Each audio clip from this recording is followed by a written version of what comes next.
We are studying the sutra from the beginning from a different perspective. So the first thing that we see in the sutra is the very first famous line, right? Thirst I have heard. So I'd like to expound on this a little bit, and this is the beginning of sutra spoken by Ananda. So Ananda spoke these words at the first council, and so all the Buddhist sutras start from those words, thus I have heard. Ananda is a very famous figure in Buddhism. His name translates literally as bliss, and he was the Buddha's cousin, and then he later on became the Buddha's long-time attendant. Now, according to the tradition, he was a god in the Tasita heaven. And some sources say that he was born on the same day as Prince Siddhartha. But other sources also indicate that he was 20 years younger. So it's hard to say who's wrong, who's right, but one thing for sure is that Ananda was the personal attendant of the Buddha. The Tasita heaven is located in the sensuous realm, and it's kind of special. It is located at the fourth highest of the six realms in the sensuous realms. The Buddha categorized this world into three realms: the sensuous realm, or the realm of desire, and then the realm of form, and the realm of formlessness.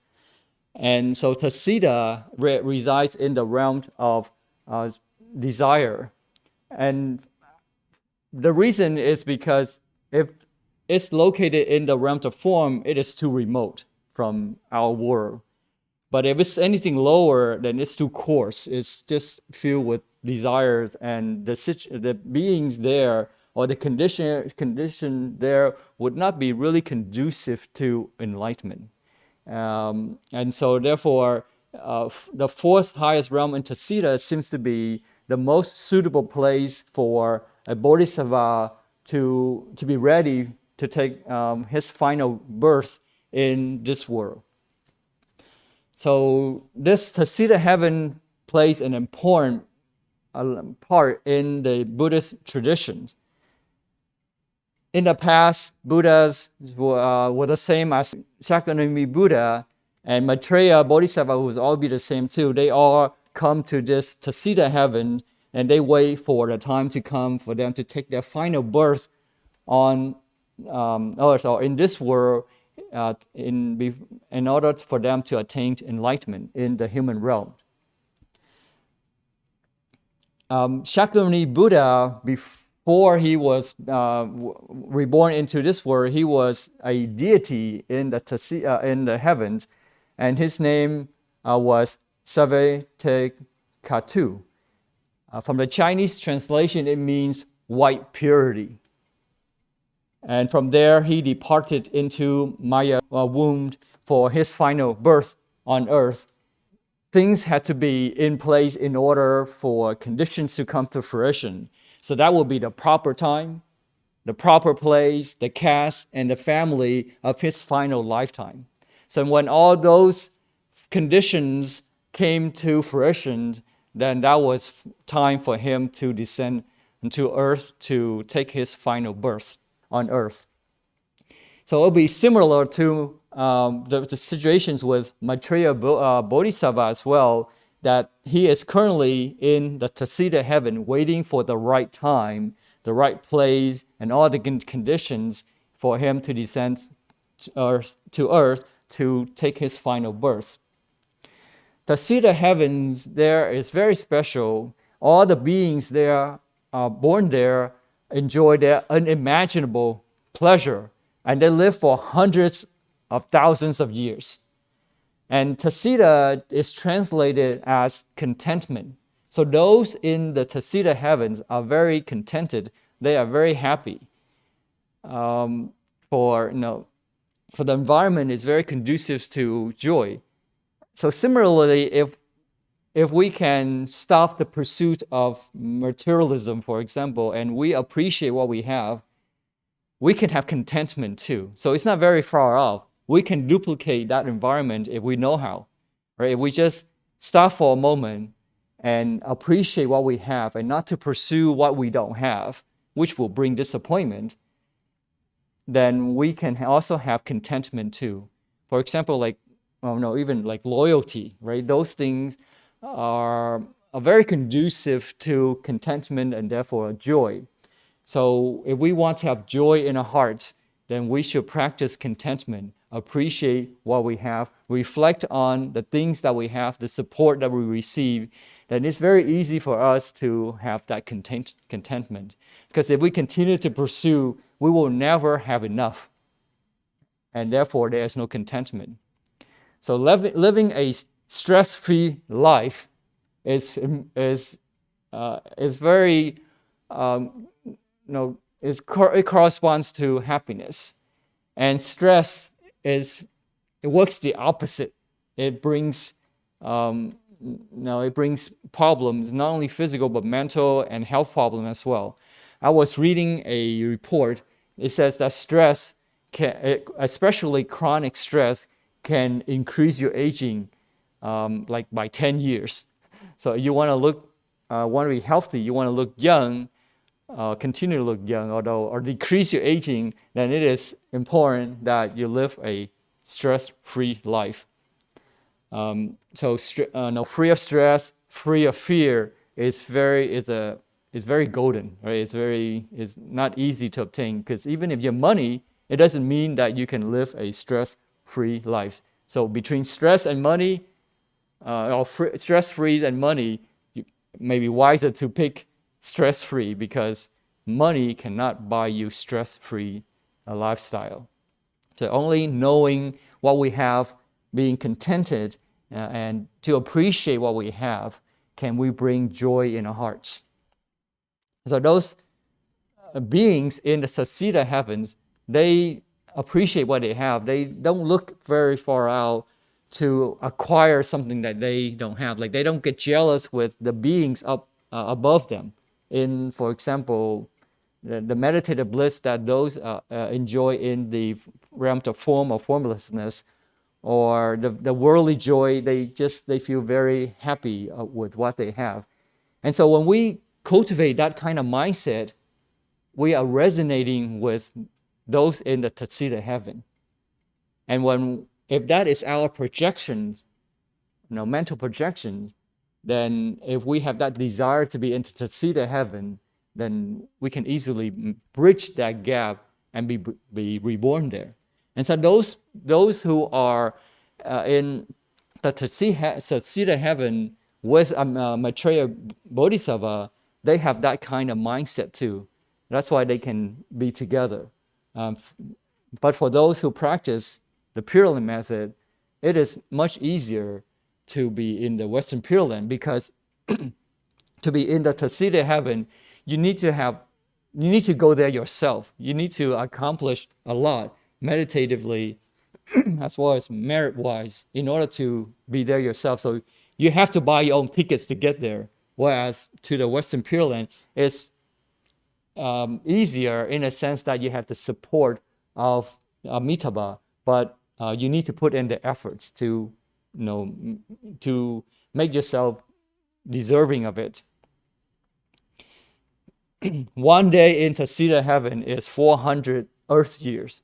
So if you were to go to the Tatsita heaven and you met Maitreya Bodhisattva and you just make your 3 prostrations and then you quickly came back, it would have been about a few years. So moments there in Tatsita heaven are equivalent to like a few years here. In the Tatsita heavens, there's the inner and the outer courtyard. The outer courtyard is just like any regular heavens. They enjoy the bliss. So if the purpose of going to the Tatsita heaven is to enjoy, not to gain enlightenment, then you're likely to be in the outer courtyard. The inner courtyard is where Maitreya Bodhisattva resides. So those who resonate with him, those who want to study with him, and also anticipate his final birth on earth, that they want to be there with Maitreya Bodhisattva, so that together when Maitreya Bodhisattva descends to earth, that they together come to earth with the Bodhisattva. So probably similar to Ananda when he was a god in Tasita heaven, probably to be with Shakyamuni Buddha. And when Shakyamuni Buddha descended to take his final birth here on earth, that Ananda, God being God then, descended together to be reborn here so that he could study with the Buddha, Shakyamuni Buddha, to attain enlightenment. So there are those who practice the method of going to Tasita heaven to be in the inner courtyard so that they can study with Maitreya Bodhisattva. And we've read texts about how people have tried to do that. So it is not out of the, it's still being practiced. Right? It is said that the inner courtyard is utterly indestructible. And we should not take this to be physically indestructible, but maybe more mentally.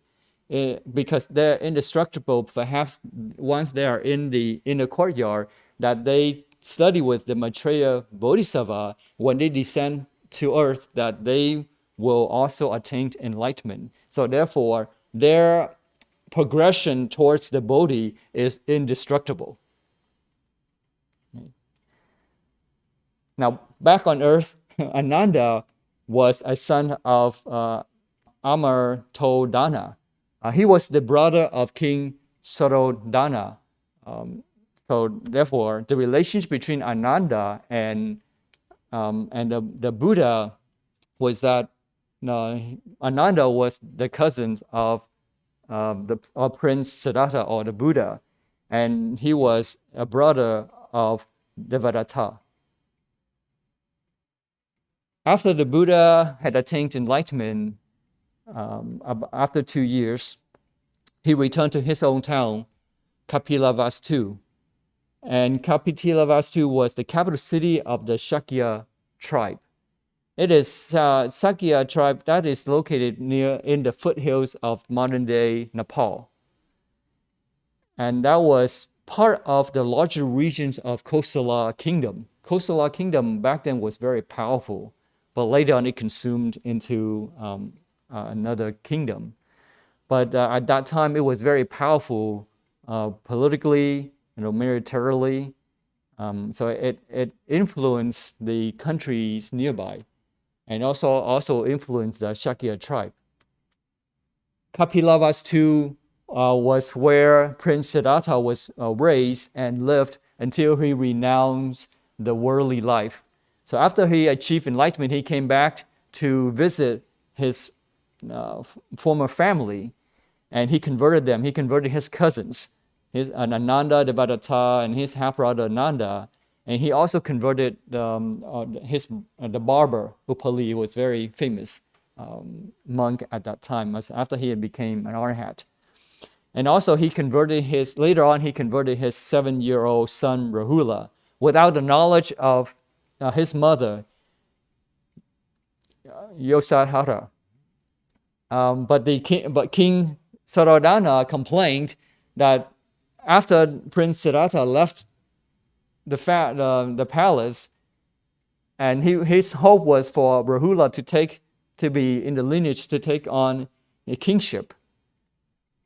But then he complains to the Buddha that if his 7-year-old grandson was taken away, then there would be nobody left. So that was kind of unfair.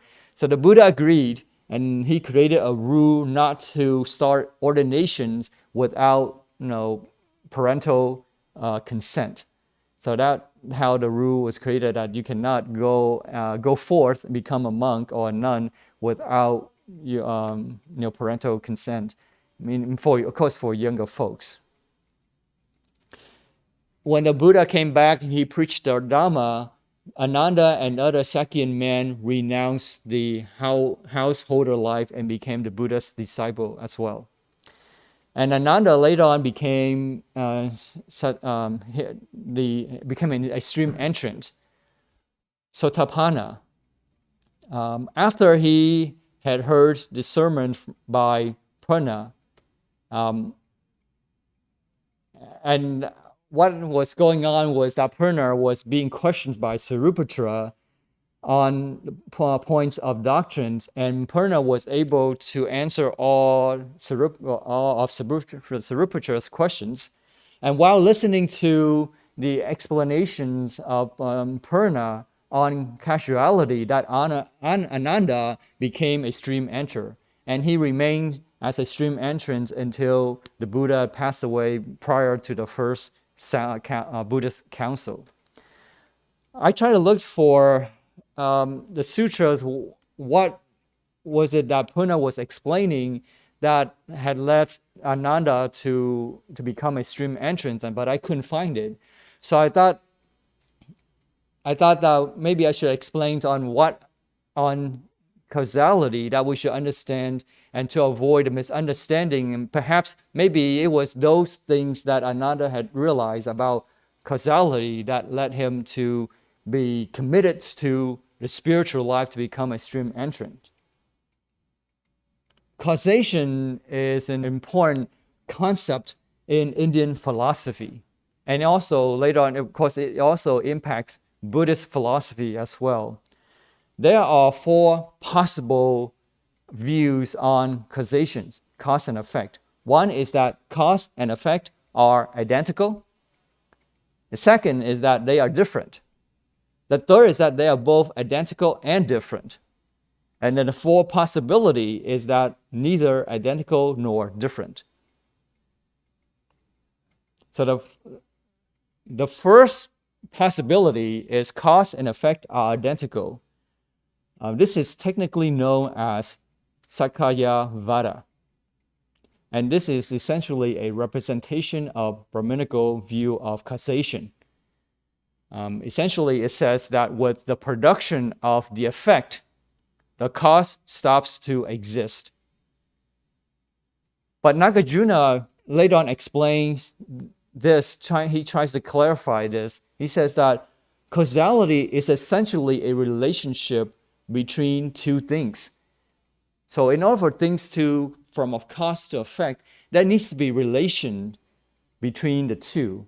And if they are not related, then causality becomes unthinkable. It's not possible. You cannot connect the 2. But if you are to operate cause and effect, and you want to relate them, then essentially you need another factor in the middle to relate the 2. And if the more that you add on the cooperation of 4 factors, you keep adding on cause and effect, but you don't get to effect, then there is no causality. And so you still need some middle element to make that happen. And so Nagarjuna says essentially it becomes infinitum, meaning that you cannot come to a conclusion. Because there needs to be some coordination, some middle factor to make that happen, to correlate. So Nagarjuna was able to show that cause and effect were different. If they were different, then it would lead to occasionalism, which would be a denial of causation. So then there is no causation. So for them to say that their philosophy is based on causation, then it doesn't make sense. It's contradiction, because there is no causation. The second is that they are different. Cause and effect are different. And this is called Asakayavada. This view is upheld by Sarvastivadins and other groups. They represent the Hinayana view. Sarvastivadins, they developed a theory of causations to say that besides regarding cause and effect as different, they also maintains that the effect could not be produced by a single entity, a single dhamma, a single phenomenon. But Nagarjuna argued otherwise, that he said, if the cause is different, then from the effect, then there is no relation between them. So same argument as before. So for example, you have a chip of gravel and the seed, then they are different. They have characteristics of different parts of the plant that they could, by this argument, by Sarvastivadin's argument, then the gravel should be able to sprout into a plant just like a seed would. The second view that they are different, the cause and effect are different, essentially are inconsistent with each other. That argument is inconsistent. And having exposed the self-contradictions, Nagarjuna concluded that causation is unreal, and it essentially is a thought construction wrongly superimposed upon the objective order of existence. Phenomena in reality do not originate from themselves. So they don't originate from themselves, they don't originate from others, and they don't originate from both, meaning just because they come together that they produce an effect, and or from neither. But they originate from conditions, right? Conditionality. That's what Arjuna was arguing. Origination being logically inconceivable, causation is like a dream or an illusion. We can't say that a dream doesn't exist. When you're absorbed in your own dream, you believe that it exists. But after you have waken up, then you don't see the dream anymore, and you realize that it is not real. But until you have awakened, you cannot say that it is unreal. So Nagarjuna concluded that if causation is unreal, then conditionality is also unreal. By recognizing the mere relative validity of these teachings, that its truth can be preserved. So essentially, Nagarjuna is saying, yes, it's unreal, but it is based on condition. Hinayanists had interpreted that ultimately real entities between the causal relationships did exist. That's what they were thinking, that even though things were unreal, the composition of the smallest element of that composition is real. The Dhamma to them is real. But Nagarjuna is saying that that interpretation is essentially a repudiation of the fundamental Buddhist doctrines of essencelessness or insubstantiality of all phenomena. There's no self. There's no nothing, not one single element has its own true unchanging self. So Nagarjuna showed that conditionality, not a real causal relation between entities, but their mutual independence, right? Their lack of independent selfhood. But they do have mutual influence, 互相影响, right? 互tương ảnh hưởng. They impact each other.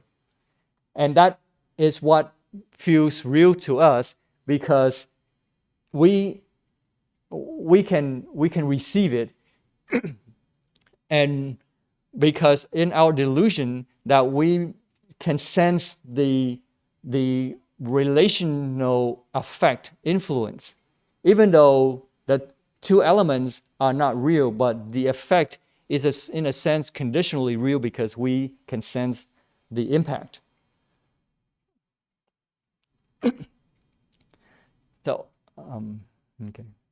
So it's real only on appearance, but not in actuality. They don't have their intrinsic true nature that is unchanging.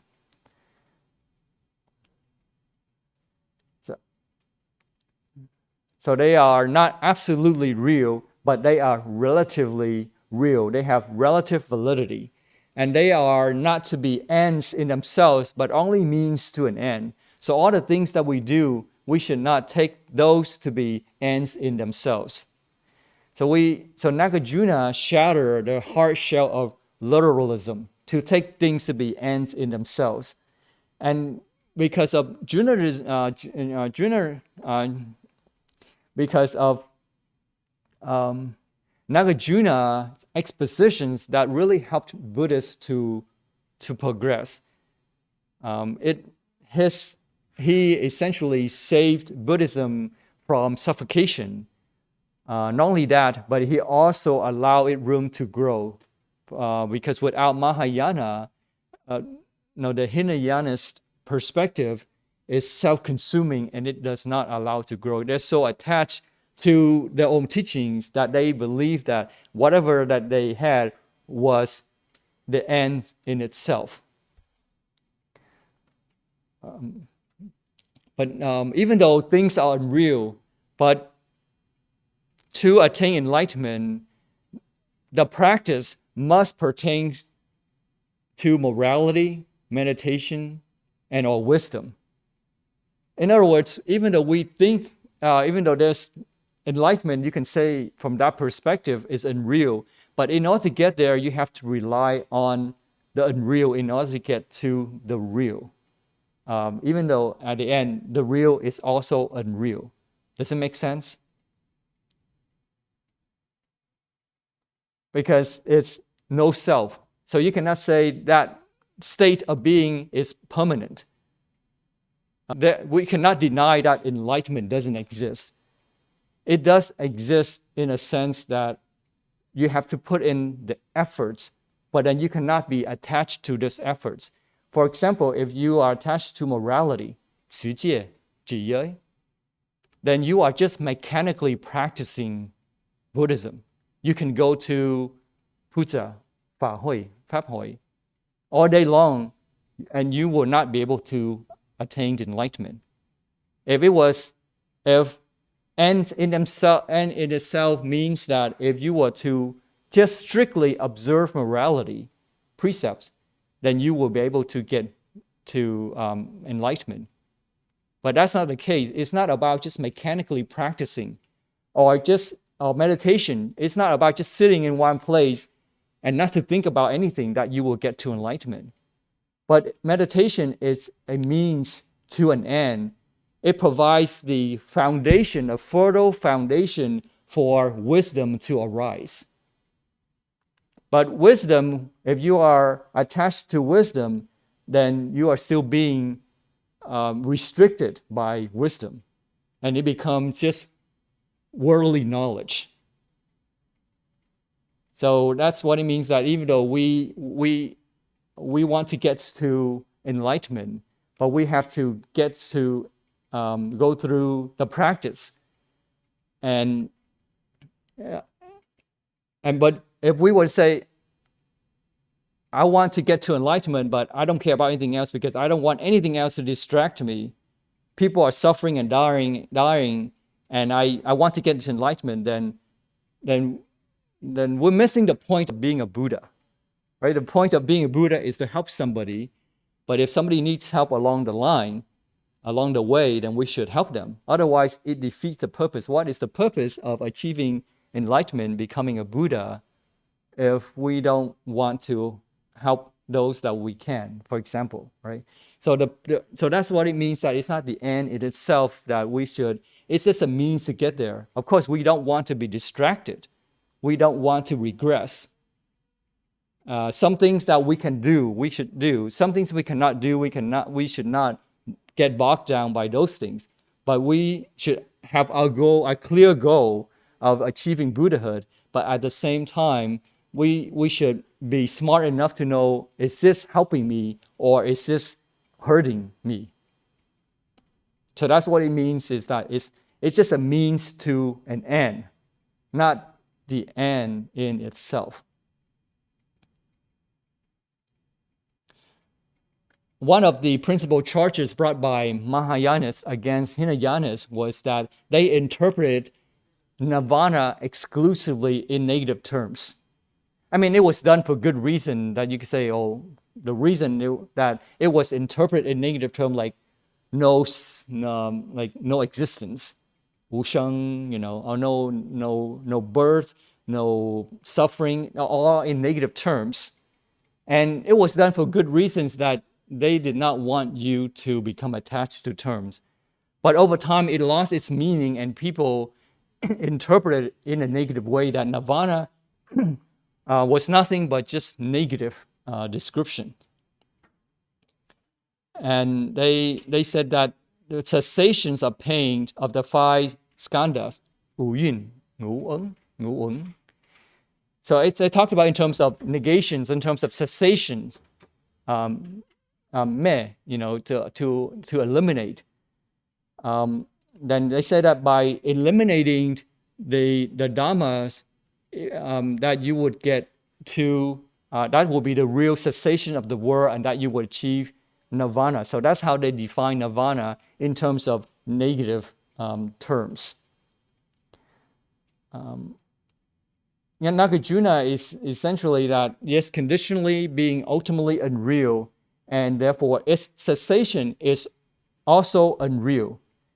Nirvana could not be, strictly speaking, defined in terms of cessation, the end of it, elimination. In fact, it could not be defined at all. If you were to use terms, you cannot define it at all.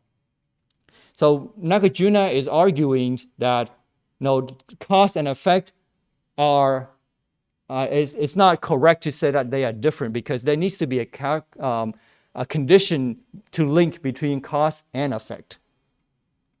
And the third possibility is that they're both identical and different, but then this is an attempt to synthesize the first two possibilities. And of course, the first two, as we have mentioned, that they are riddled with contradictions, right? If there's no, if they are different or they're the same, then you're not talking about conditions. So it's not proper that effect cannot come from itself. The effect cannot come from because you have put two things together, or the effect that because of no cause.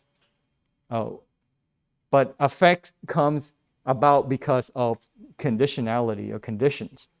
And then the fourth possibility is that neither identical nor identical. And this is a repudiation of causation. And not being a genuine philosophical position, we don't need to criticize it as much. So all dhammas are empty. Phenomena exist based on conditions. That's what Nagarjuna was saying. So when we practice, we know that, yes, everything is empty, but we still have to adhere to the practice of meditation, precepts, meditations, and wisdom in order to achieve enlightenment. So that course is necessary, but we should not take that course, that path, to be the end in itself. It's just a means to an end. Right? So how does karma operate as a causal principle? Strictly speaking, karma is the cause. And that's the original cause, right? We have three types of karmic actions.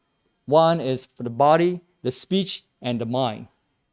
So those three, body, speech, and mind.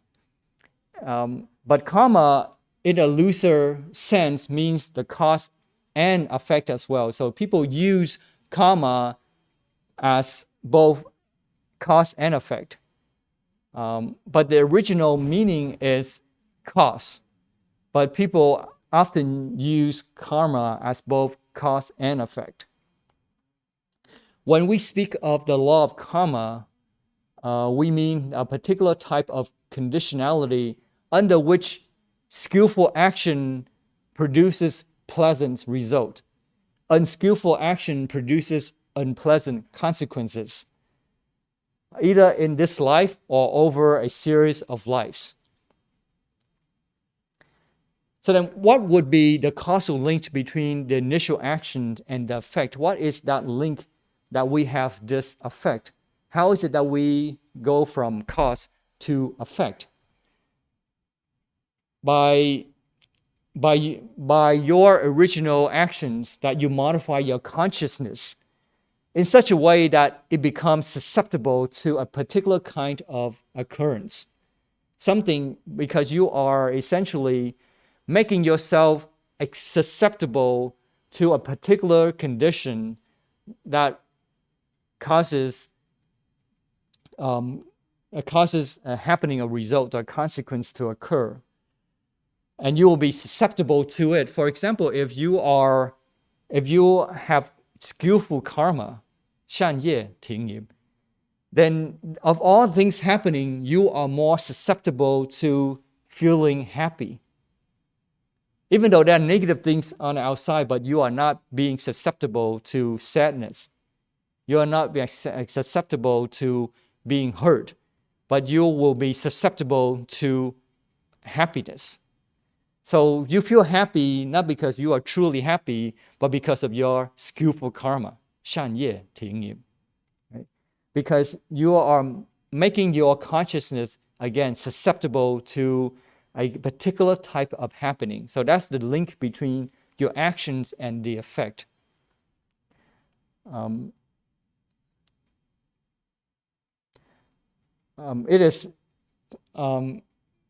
It says that if you are angry all the time, for example, then you will be ugly.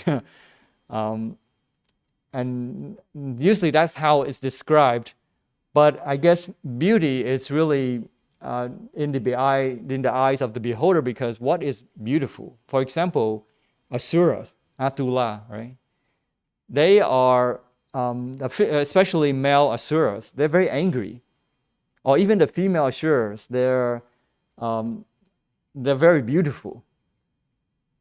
But then doesn't mean that they are, because of their compassion, that they are beautiful.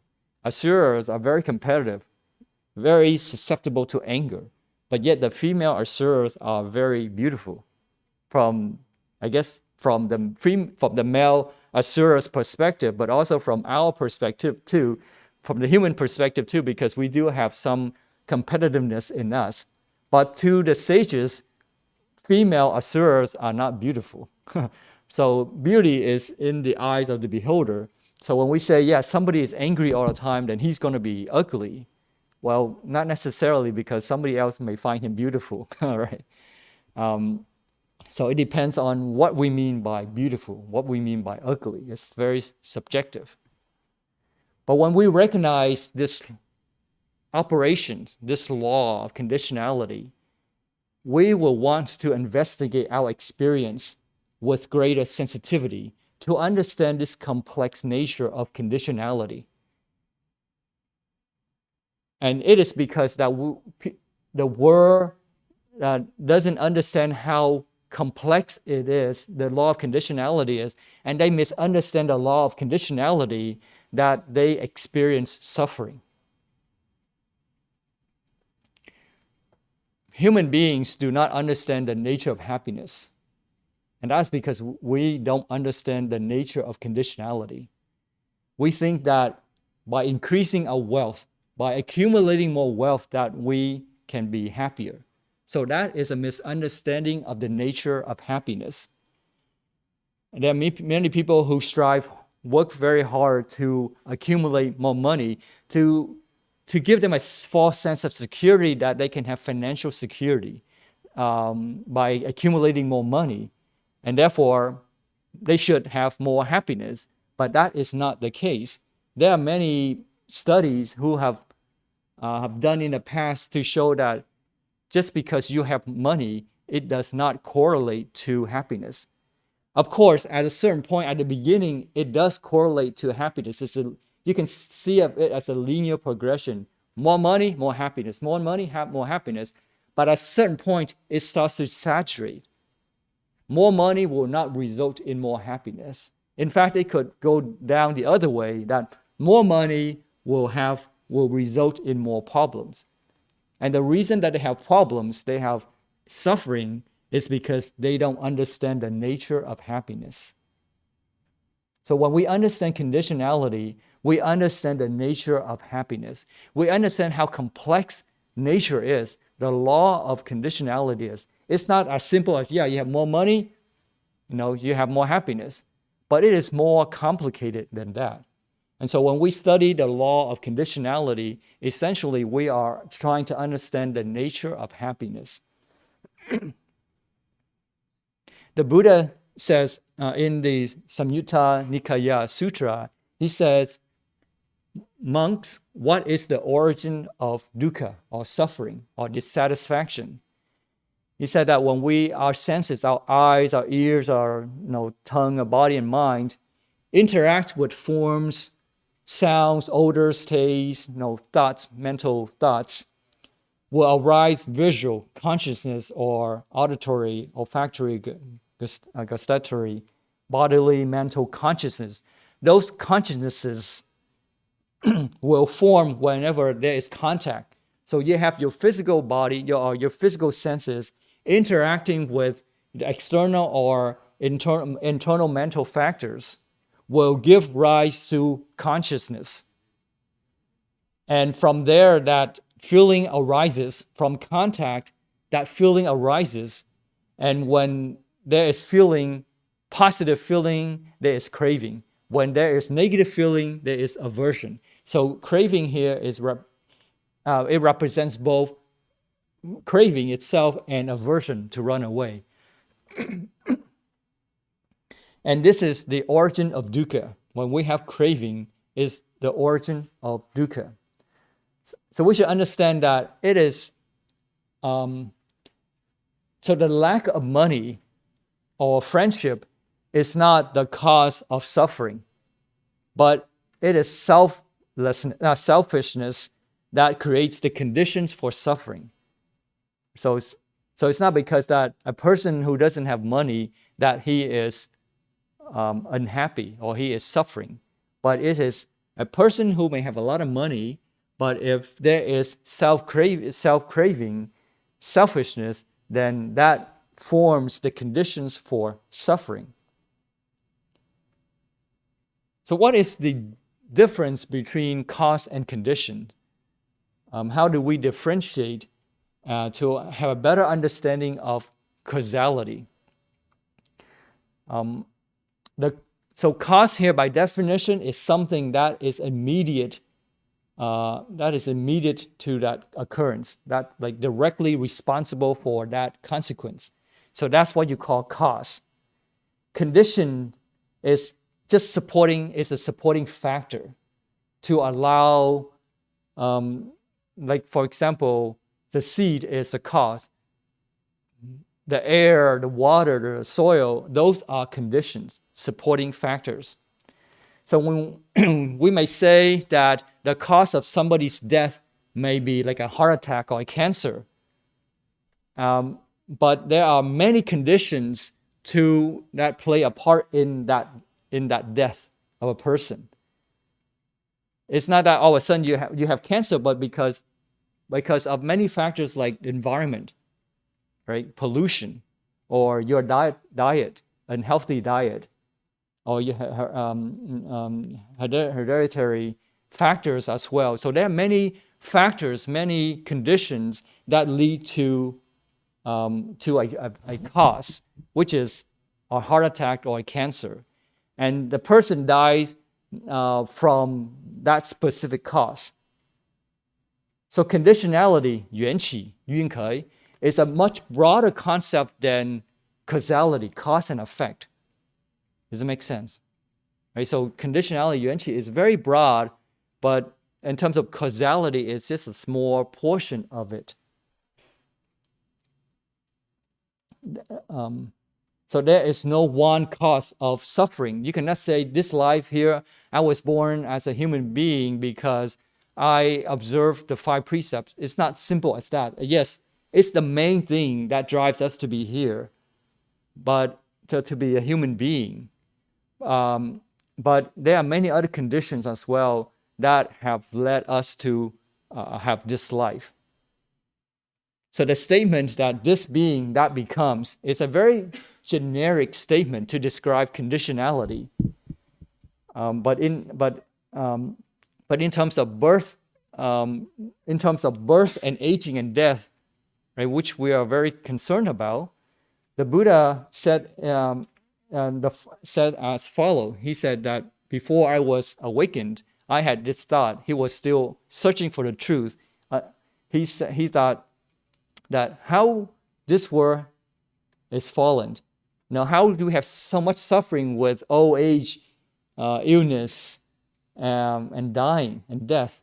Then how is it that we can escape from this suffering? So he had this thought that he was seeking for the truth to resolve a very very complicated question: how to overcome suffering, how to overcome the suffering of old age, illness, and death. And after contemplation, he had this thought in him that when what exists, does aging and death exist? So what are the conditions that allow old age and death to exist? What are the conditions that will make us become old age and then eventually die? What are those conditions? And he said, from paying wise attention, I came to realizations that, an insight that when there is birth, then aging and death exists. With birth as condition, there is aging and death. So we cannot say, and we should not say, that birth was the cause of aging and death. But the cause of death or illness is cancer, for example, right? You have cancer or heart attack, that's the cause of death. But birth is just the condition for old age and death to occur. Does it make sense?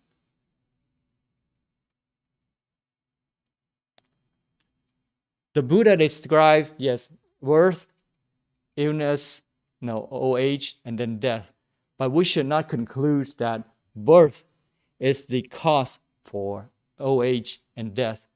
But it really is the condition for old age and death to exist. Because without birth, there could be no aging, no death. It is often translated that the cause of suffering is craving or desire. But it is more accurate to say that craving is not really the only cause for dukkha, for suffering. But it is, of course, the most important among the different conditions for suffering to occur. Because just because you have craving, it doesn't mean that you have suffering. But because of craving, that it leads you to want more and more and more.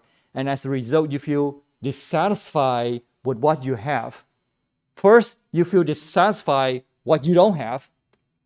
And then once you have it, once you have acquired it, you become dissatisfied with it for not having more than what other people have. So craving is not the direct cause for suffering, but it creates the conditions for suffering to arise. Does it make sense? So when Ananda, I guess, understanding the true cause of suffering, by understanding causality properly, that he attained a stream entrant, and he became a stream entrant. So based on the lecture, the Dharma sermon by Purna Fulona, that he became an stream entrant. So that was the story behind how Ananda became a stream entrant. Now, the Buddha did not have a personal attendant for the first 20 years. And after 2 decades of ad hoc arrangements, the Buddha did have other people volunteering, helping him here and there, but they were not very committed. In fact, some even left the Buddha while attending him. They didn't listen to his advice, and they just left. They did not carry out their duties. So the Buddha was kind of disappointed, and other more senior disciples like Sariputras and Moggallana did volunteer to become the Buddha's attendant, but the Buddha was not completely satisfied with their service either, I guess. So he asked to have a personal attendant because the Buddha is now at this point is relatively older now, right? So he's aging and he wants somebody younger to take care of him. So I guess based on that, there was going back to his argument that some said that Ananda born on the same day as Prince Siddhartha, the Buddha. But other sources say, yeah, he was 20 years younger. I think this is more likely because the Buddha was looking for a personal attendant who was younger, who could be very helpful. Because Sariputta did volunteer, but the Buddha says, well, you're much older, you're older than I am, so how are you, you won't be able to keep up with the physical demand. So he was looking for somebody younger. So I think it makes more sense that Ananda was much younger than the Buddha, not born the same day. So when he announced that Ananda, other people volunteered to become the Buddha's personal attendants, but Ananda stayed silent because he was thinking, well, whatever that the Buddha decided, he would have decided, properly. So whatever happens, what happens, right? So he didn't say anything. But then the Buddha did approach Ananda to ask him to become the Buddha's personal attendant. And before Ananda agreed, he gave out 8 conditions before he would accept the offer. The first condition that he gave to the Buddha was for the Buddha to not give him any special food or robes, especially when the Buddha received those as gifts. The second thing that he demanded was that not to be provided with a special monk's cell, not a dwelling place for himself alone. And then the third thing was that he would not be included in dining invitations received from the laity. He did not want to be misunderstood to become the Buddha's personal attendant in order to enjoy all the gifts and all the good foods and the lavish gifts, right? He did not want that to be a misunderstanding. The fourth thing that he mentioned to the Buddha was that for him to be allowed to accept invitations on behalf of the Buddha. So if the Buddha was busy and guests came and asked to meet the Buddha, he would be allowed to say, yes, you may come in, or no, please come back a different time. So he would have the power to make that decision. The fifth was kind of similar, that he would be allowed to bring to the Buddha those coming from great distances to see him. So visitors from another country came to visit him, the Buddha, then Ananda would have the authority to say, yes, you may meet the Buddha, or no, please come back at a different time. The sixth item was that he would be allowed to bring up any questions to the Buddha at any time. So that was very special. And then that was supposed to be 8-1. Maybe I'm missing one. The Buddha, and he also asked that the Buddha would repeat to him any doctrines that had been taught in his absence. So if the Buddha was invited to a meal and Ananda was not present, then the Buddha would repeat the sermon to Ananda. So those were conditions that that Ananda laid out, and the Buddha agreed. Ananda served the Buddha with great devotion, bringing him water, sweeping his dwelling place, washing the Buddha's feet, rubbing the Buddha's body to massage him, to help him, because the Buddha is getting old now. And he even does the sewing of the robes and accompanying the Buddha wherever that he goes. And he would guard the Buddha's cell at night, carrying a staff, carrying a staff and a torch to make sure that nobody would come to disturb the Buddha when he was resting, and that to be ready whenever called upon. And so Ananda and the Buddha formed a true mutual friendship. Ananda cared for and devoted to the Buddha, and at the end, Ananda said to the Buddha, he who is so kind. The last thing that the Buddha that he said of the Buddha before the Buddha entered nirvana, he didn't say about how wise the Buddha was, or how great, how they are the supernatural phenomena that he observed, how wonderful those phenomena were.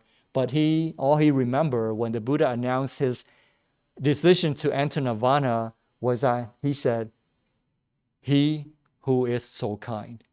Right? So they form a very beautiful mutual friendship. And the Buddha did recognize Ananda for his ability to care for the Buddha and to be so intelligent as well. The Buddha praised the Ananda for his capability of knowing the proper time for bhikkhus or kings or other people, specific people to come see the Buddha. So the Buddha recognized Ananda's ability to judge people. Say, this is the right time for you to meet the Buddha, or this is not the right time, please come back. So that would cover bhikkhus, bhikkhunis, laities, even kings, and other even teachers, other religious teachers as well. The Buddha complimented Ananda, saying that Ananda had 4 rare and superlative qualities, very beautiful qualities. That with those qualities, anybody who came to see him would be joyful. And anybody who would speak to him would be joyful too. But if they did not get a chance to meet Ananda, then they would feel disappointed. These qualities are similar to a universal monarch, right? They too, anybody who approached a universal monarch would feel joyful, would feel wonderful too. And not seeing him would bring disappointment. So Ananda was very popular. He was not only good looking, but he was also very attractive in his turn socially. People liked being around him. People liked talking to him. So the Buddha praised Ananda that he had these 4 great qualities similar to those of a universal monarch. Okay. Let me cover one more and then we can end there. He was remembered especially fondly by the order of bhikkhunis. He often preached to the nuns. And Ananda at one point, on behalf of Mahaprajapati, the Buddha's stepmother, requesting that women be allowed to enter the Sangha as nuns. Mahaprajapati, of course, raised Prince Siddhartha when his mother died 7 years after 7 days of giving birth to the prince. And after the death of her husband, was King Sudarana, the Mahaprajapati resolved to become a nun and to renounce the world. But there was no nun's order. There was not an order for them to join the Sangha as nuns. So after 500 Sakyan men left to become the Buddha's disciple, she and the 500 wives also went to renounce the world and they wanted to become nuns. The Buddha denied that request. The Buddha refused the request because he said that the presence of women would speed the inevitable decline and demise of the dispensation of the order. And so they continued to request, but then the requests were denied. And finally, Ananda stepped in on behalf of Mahaprajapati, and he asked the Buddha pointedly, whether women were capable of achieving enlightenment. And the Buddha, of course, said yes. And he also made the Buddha, or at least he talked the Buddha into acknowledging the debt that he owed to his stepmother. And because of that the Buddha allowed Mahaprajapati to enter the nuns order, under the conditions that they would accept I don't know why they translate as heavy rules, but in Chinese is like to respect the 8 rules of respect. And of course, she and the 500 women accepted it, and then they became, they were allowed to enter the orders of nuns. Nandaka came to help Mahaprajapati to attain enlightenment. As I mentioned that I will make this lecture about an hour long, so I will stop here. I want to cover next time of how is it that Mahaprajapati was able to attain enlightenment under the sermon of Nandaka. So what was it that Nandaka said to Mahaprajapati that intrigued her, that made her step over from the mundane to the transcendental?